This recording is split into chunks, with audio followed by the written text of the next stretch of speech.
Hello, it is Zach with a podcast named Tim, and this is, of course, our Army of the Dead review, which is on Netflix and just came out in theaters as well this past weekend. Watched it on Sunday night. Let my thoughts linger for an evening, and wanted to get my review out here. So before we get into if it's good or not and why, please do give the video a thumbs up, and of course, subscribe to the channel. That always does a lot to help us out. We have more movie reviews coming. We've got some book reviews from Star Wars, Power Rangers, the podcast, all the good stuff, and some other stuff we're working on as well. So, is it a good movie? It's good-ish. You have to kind of know what you're going into and what you're getting into when you're heading into the movie. So a brief synopsis, because I think when you hear what the movie is about, you're kind of going to know what you're expecting. It's, of course, obviously written and directed by Zack Snyder, and the plot of the movie is there's a zombie outbreak in Las Vegas. A group of mercenaries are hired in order to go into the outbreak quarantine zone, and they're going to try and commit a heist. They're going into a casino, breaking into a bank, to a vault, to get $200 million worth of money, which some of it they're going to be able to split, and the rest is going to their benefactor.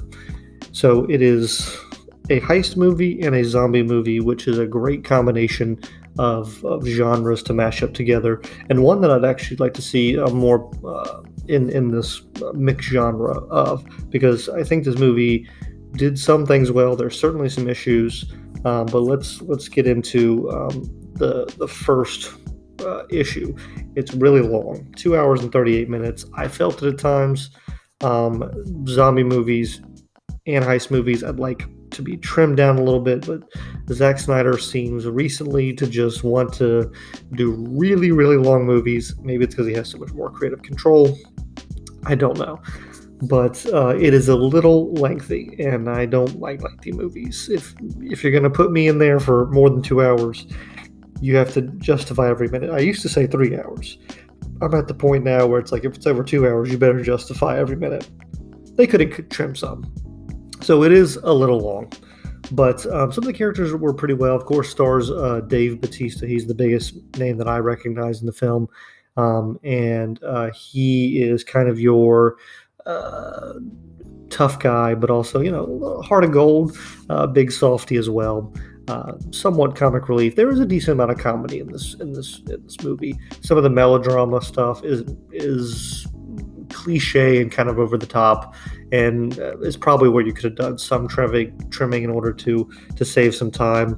But basically, the opening credit sequence in this film, I don't know, I'm jumping around a bit, but that's just how my mind works. But the opening credit scene in this movie is great. And I'm going to get into some spoilers, obviously, but there's a caravan convoy that is going through outside of Vegas, Area 51, basically gets into a crash, and whatever they're transporting gets out. It is basically patient zero, if you will, of the zombie apocalypse. Don't know why, but hey, look, patient zero's out, and he's on and on his way. And then we get this great montage, an opening credit sequence where we're seeing the downfall and seeing everyone be turned and seeing Vegas fall, and some of our heroes were introduced to, and see what they do and kind of the role they played. So I really liked a lot of that. That opening sequence was just great.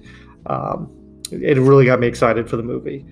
There's a big gap after that in action, which is fine, because then we're getting into the heist movie portion of it. We're assembling a team, and you got to get a pilot, you got to get a bank safe breaker, you got to get some hired guns, etc. So we're going through the heist stuff there, which all the characters in this, while being somewhat one-note-ish, they're fine, they're serviceable.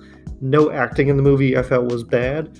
I thought it was all good. There's no time in the movie where I was like, oh my god, this person's acting is terrible. So, well done there. The written dialogue that they were actually given wasn't great. There's a running bit about Batista wanting to open up a a food truck, and he's kind of running through some ideas about what he wants to do it. Not great, but um, the some of the other really interesting parts about this movie is the zombie lore that it plays around with. Of course, zombie movies have been around forever. There's different types of zombies. You have your classic George A. Romero zombies that just, the walkers. You have your crazy running around all over the place zombies. And this movie did a good job of mixing some of the different types. So you had a typical type of zombie, your classic zombie, and then you had these more sophisticated ones they call alphas. And it gave a good reason and explanation in this world as far as why these exist, which was that basically if you're bitten by the original patient zero or zombie zero, whatever you want to call it, you become an alpha. But if you're bitten by any subsequent zombie, you become just a regular, typical zombie. They also had a hibernation sequence or a section of the movie where they're going through and all the zombies are kind of just standing there, quietly resting, and if something ruffles them awake, then they're like, and everyone attacks. Create a lot of tension, really interesting and fun. There's a zombie lion, which was fantastic and had a great delivery and payoff with that.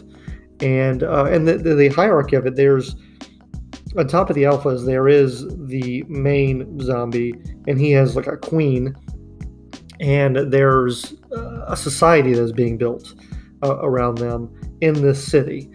And our heroes who are going through trying to break into this vault to get the money, there's added tension because the president is going to nuke the city, and he ends up moving that up in order to create additional tension. But just the rules of how this world worked were really fascinating. The main zombie was kind of the next evolution of, Bud from Day of the Dead, where he actually wears a helmet, a front part of the helmet, so when you try and shoot him, it blocks the shots. Brilliant. And which I could see some people not liking this idea. But there's so many zombie movies. Play around with it, But basically, there is a guy that is sent with our crew who is working on behalf of the benefactor, and he, of course, ends up stabbing them in the back, as you would expect. This movie relies on a lot of cliches, but they're somewhat well executed, despite the fact that there's some weird camera work with some of the focusing and stuff. But it's a Zack Snyder film.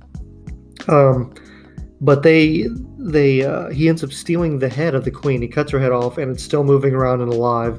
And he's explaining that basically, he basically says, I don't give a shit.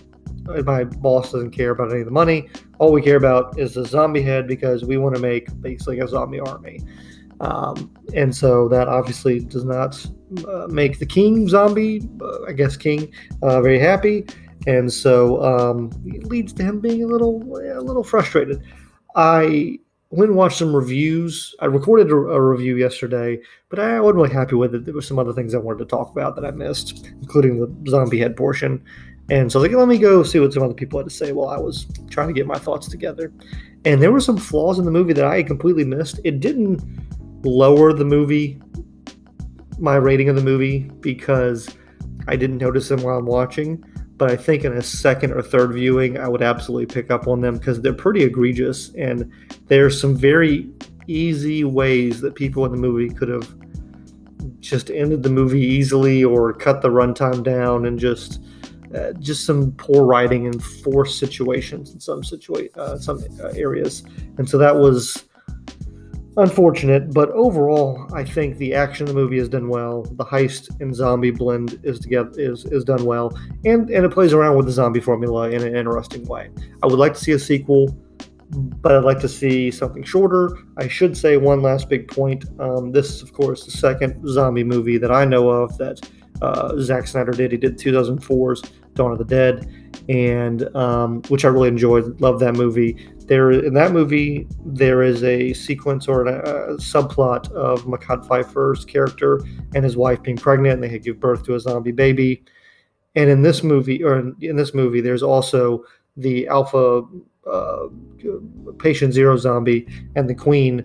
She is pregnant, and when she dies, he's upset because of the birth of the zombie. So Zack Snyder has this weird. He's done 2 zombie movies, and both of them there's a zombie baby, even though they're not connected in the same universe. So just an interesting idea again, and I would like to see more with that because they did a really good job with it in Dawn of the Dead, and it's something that stuck with me forever as that scene. This one I'll probably forget a little bit more, but it shot well. And I'm going to say, to me, 6 out of 10, slightly above average. There are flaws in it, and on a second and third viewing, I think the rating would go down more. But I'll probably never watch it again. And to me, you got to get to a 7 or an 8 if I'm going to watch it again. So that's my thoughts on Army of the Dead. Again, on Netflix and in theaters right now. I watched on Netflix. Let me know your thoughts on the movie. Did you like what they did with the zombie lore? Do you like the combining of zombie and heist movies? Would you like to see a sequel? Happy to talk about it in other movies in the comment section below. Again, I'm Zach, and see you next time here on a podcast named Tim.